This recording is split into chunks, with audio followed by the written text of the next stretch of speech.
Swami Suviranandaji has been the General Secretary of the Ramakrishna Mutt and the Ramakrishna Mission for about 8 years now. And he has been in the field of education for a very long time. He was the headmaster of the school at Rohara, where there's a boys' home, an orphanage. Very successfully he ran that. He is an extremely good administrator. And he served, as Revered Bhajananda Maharaj just now said, at the Along Center in Arunachal Pradesh, in the tribal area. Swami Gautamanandaji, our Param Pujya Sanghadyaksha Maharaj now, he was the secretary, and Swami Suviranandaji was the principal and the headmaster of the school there. For a very long time he served there. Then he also served at the Devghar school. All of you know in Devghar we have a very fine school of very high standard, and he also successfully served there for a long time. Thereafter he came to the headquarters of the Ramakrishna Mutt and the Ramakrishna Mission at the Belur Mutt, where he served as Assistant Secretary, now called Assistant General Secretary, for about 10 years. When Swami Prabhanandaji was the General Secretary, he was assistant to him. Thereafter, Swami Suhitanandaji, present Vice President took charge as General Secretary at that time. He served under him also. And when the university came up in 2005, through a gazetted notification, the late Revered Swami Smaranandaji was the Vice Chancellor, and Holy Mother Sharada Devi's 150th birth celebration was going on in Belur Mutt. And tsunami struck in a huge way, and Swami Ranganathanandaji, who was the Sanghadyaksha at that time, was critically ill. So all put together, this, people said, well, suddenly the university has come up, how are we going to tackle it? But most interestingly, Swami Ranganathanandaji was so enthusiastic when the discussion among the trustees and whether we should go for it, whether we'll be able to manage it. Ramakrishna Mission always hesitantly takes a step because they always are concerned about sustainability. Starting a project is not very difficult, but running it is not easy.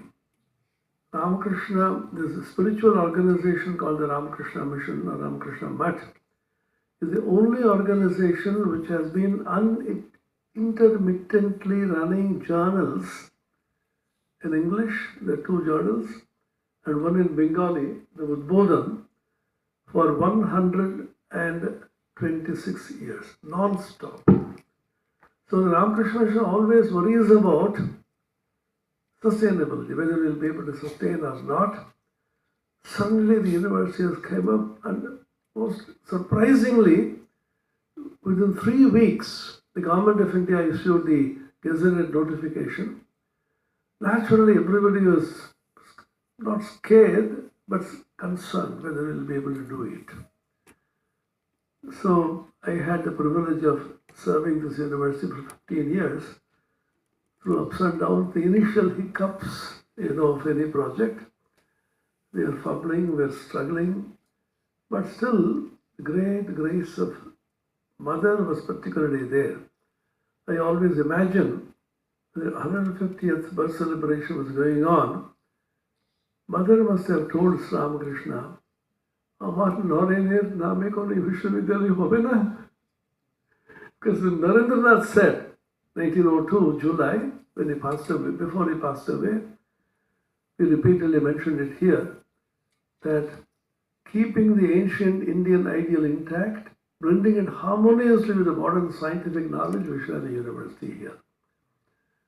So at that time, Swami Smaranandaji came up with a brilliant idea that the General Secretary of the Ramakrishna Mutt and the Ramakrishna Mission should be made ex officio Chancellor of this university, because he told me Not because I am the General Secretary now, I may not be after some time, but you have so many off-campus centers. We have one in Ranchi in Jharkhand, devoted to integrated rural and tribal development and management.